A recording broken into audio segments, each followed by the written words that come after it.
Good morning class.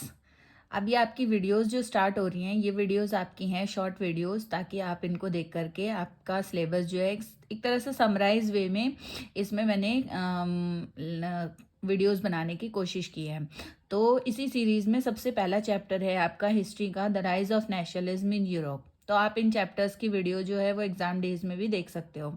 तो ये chapter काफ़ी इंपॉर्टेंट है और इस चैप्टर से आपका सीबीएसई में 6 मार्क्स का आने वाला है। क्वेश्चन पेपर में 6 मार्क्स के क्वेश्चन आने वाले हैं। तो may be 1 mark, 2 marks, 3 marks, 5 marks कुछ भी आ सकता है। तो चलिए इस चैप्टर को स्टार्ट करते हैं। सबसे पहला इस चैप्टर में है, जैसे कि यहाँ पे आपको नाम दिख रहा है, the rise of nationalism in Europe. तो यूरोप के बारे में है। यूरोप के बारे में जो फर्स्ट टॉपिक है वो है French revolution and the idea of nation. तो फ्रेंच रिवॉल्यूशन आप पढ़ चुके हो 9th क्लास में, तो यहाँ पे मुझे नहीं लगता ज़्यादा डिस्क्राइब करने की ज़रूरत है। बस इतना आप यहाँ पे समझ लो कि इसमें फ्रेंच रिवॉल्यूशन में transfer of sovereignty for the monarchy to body of French citizen. यहाँ पे जो सोवेरेनिटी थी वो फ्रॉम द मोनार्की से जो मोनार्की जो सिस्टम था उस वो ट्रांसफ़र होकर के फ्रेंच लोगों के बीच में, फ्रेंच सिटीजन्स के बीच में जो है वो आ चुका था। उसके बाद नेशनलिज्म इन फ्रांस में नेशनलिज्म काफ़ी फल फूल रहा था, काफ़ी ज़्यादा फेमस हो रहा था।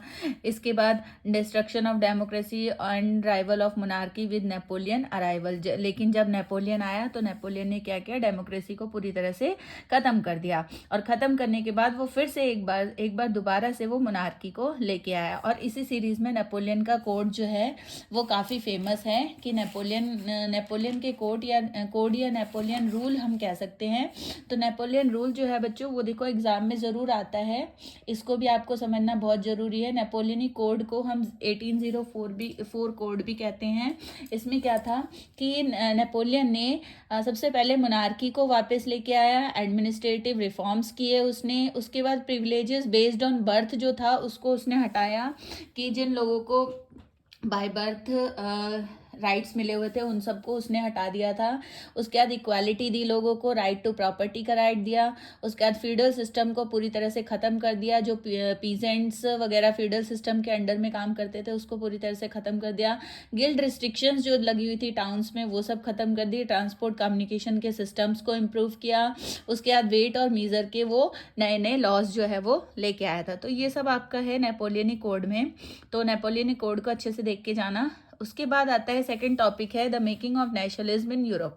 अब फ्रेंच का इम्पैक्ट जो है वो यूरोप पे काफ़ी ज़्यादा पड़ता है। फ्रांस में कुछ भी होता है, एक ड्यूक मेटर्नी का स्टेटमेंट भी यहाँ पे मैं आपको बताना चाहूँगी कि when France sneezes the rest Europe catches cold, यानी कि फ्रांस का इम्पैक्ट जो है वो उस पर पड़ा। तो इसमें आता है सबसे पहले जो फ्रांस में लोग थे, फ्रांस के उसके यूरोप के जो लोग थे, यूरोप में 2 तरह के लोग थे। एक थे अरिस्टोक्रेसी और दूसरे थे पीजेंट्स।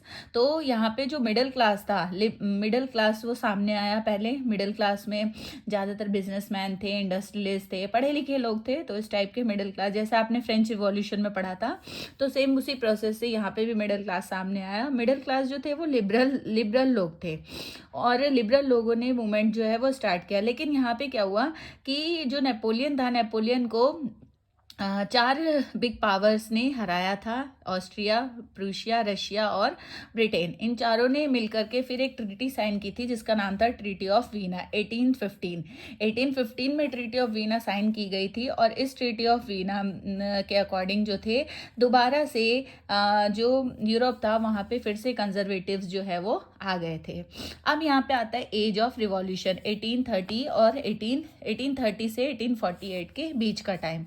तो इस टाइम पे सबसे पहली चीज़ आती है, इस टाइम पे आपको इस सेक्शन में आपको 2 देशों का जो इंडिपेंडेंस है वो भी आपको बुक में दिखेगी। एक तो बेल्जियम का है और एक है ग्रीक का। तो बेल्जियम जो था वो नीदरलैंड का एक पार्ट था और नीदरलैंड से उसको आज़ादी मिली थी। नीदरलैंड से उसने इंडिपेंडेंस गेन की थी।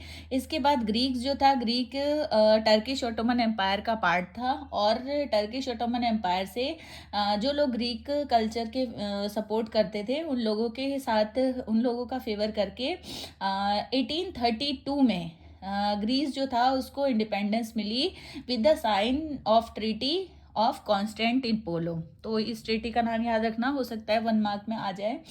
इसके बाद यहाँ पे problem I hunger hardship and popular revolt.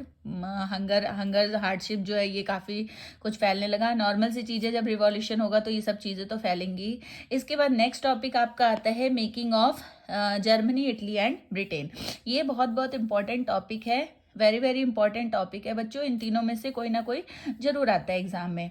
आप देखो जर्मनी को यहाँ पे शॉर्ट वेव में मैं दिखा रही हूँ। जर्मनी जो है, जर्मनी को इंडिपेंडेंस दिलाने में जो इसका लीडर था वो था प्रूशिया। प्रूशिया ने जर्मनी को इंडिपेंडेंस दिलाई थी, मतलब इसका यूनिफिकेशन किया था। प्रूशिया ने 3 लड़ाइयाँ लड़ी थी, ऑस्ट्रिया, डेनमार्क और फ्रांस के साथ। और इसके बाद ये प्रूशिया जीत गया था, और प्रूशिया का जो राजा था केसर विलियम फर्स्ट को यहाँ का राजा बनाया गया जर्मनी का।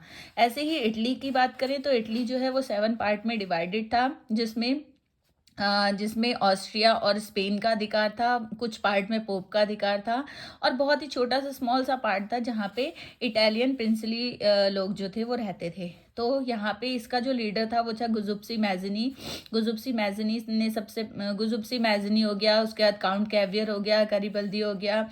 तो इन लोगों ने मिलकर के वॉर लड़ी थी ऑस्ट्रिया और स्पेन के साथ, और फिर फाइनली विक्टर इनामुल सेकंड को यहाँ का राजा बनाया गया।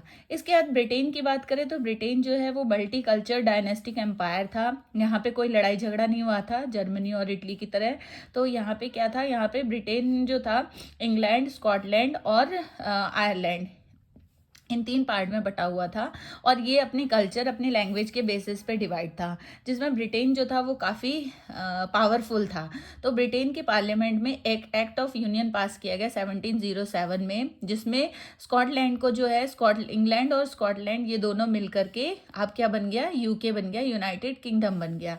इसके बाद 1801 में एक और एक्ट पास किया गया जिसमें आयरलैंड को भी जबरदस्ती यूके में मिला लिया गया। तो इस तरीके से ब्रिटेन का यूनिफिकेशन जो है वो कंप्लीट हुआ। नेक्स्ट टॉपिक आता है आपका विजुअलाइजिंग द नेशन। नेशन को लोग कैसे देखते हैं, तो सबसे पहले हम इसमें देखेंगे नेशन को लोग जो है एज अ फीमेल फिगर देखते हैं। फीमेल फिगर या मेल फिगर भी हम कह सकते हैं, जैसे कि फादरलैंड था ब्रिटेन, वहाँ का, फ्रांस का। तो इस टाइप से, जैसे यहाँ एग्जाम्पल दे रखा है जर्मानिया, तो जर्मानिया जो है उसको हम, आपकी बुक में इसकी फिगर भी दे रखी है, स्क्वाड ले रखा है, और वो अपने देश की रक्षा कर रही है। जैसे भारत हो गया तो भारत के लिए हम भारत माता यूज़ करते हैं। तो इस टाइप की चीज़ें जो है वो भी सामने आ रही थी। आइडिया ऑफ लिबर्टी और रिपब्लिक, लिबर्टी और रिपब्लिक के आइडियाज़ भी लोगों के अंदर काफ़ी ज़्यादा फेमस हो रहे थे। इसके बाद जो लास्ट टॉपिक है आपके चैप्टर का वो है nationalism and imperialism. Nationalism and imperialism में अगर आप देखो तो major European power rival each other. अब क्या हुआ, इतना सब कुछ होने के बाद में, इतनी सब कुछ चीज़ें होने के बाद में जो देश थी उसकी बाउंड्रीज फिक्स हो गई, लेकिन जो देश थे वो अपनी बाउंड्री में संतुष्ट नहीं थे, हम ये कह सकते हैं। तो इसके लिए ये जो यूरोपियन पावर्स थी, जो बड़ी पावर्स थी, वो एक दूसरे की दुश्मन बन गई। जैसे देखो यहाँ पे Russia, Germany, England, Austria, Hungary were power over the Balkans. और इसी सीरीज में जो छोटे देश थे, छोटे बाल्कन स्टेट्स जो थे, उन बाल्कन स्टेट पे ये जो बड़ी पावर्स थी, ये सारी बिग पावर्स हैं, इन बिग पावर्स का, ये बिग पावर्स चाहती थी जो छोटे देशों पे वो कब्जा कर ले। और इसी कब्जा करने के चक्कर में, या इसी इम्पेरियलिज्म के चक्कर में फाइनली क्या हुआ, finally the result of that tension was world war first. 1914 में ये वर्ल्ड वॉर स्टार्ट हुआ, और वो इन्हीं बाल्कन स्टेट की वजह से, ये बाल्कन स्टेट जो थे, इन्हीं बाल्कन स्टेट के लिए इन बिग पावर्स ने आपस में लड़ाई की, और जिसकी वजह से फर्स्ट वर्ल्ड वॉर जो है वो सामने आया। तो इस तरीके से बच्चों ये चैप्टर हो गया आपका ख़त्म। मैं इसको एक बार पूरे फ्लो चार्ट को एक बार स्क्रीन में ला देती हूँ। आप इसका स्क्रीनशॉट लेना चाहते हो तो ले लो। आई होप बच्चों समझ में आया होगा। Thank you.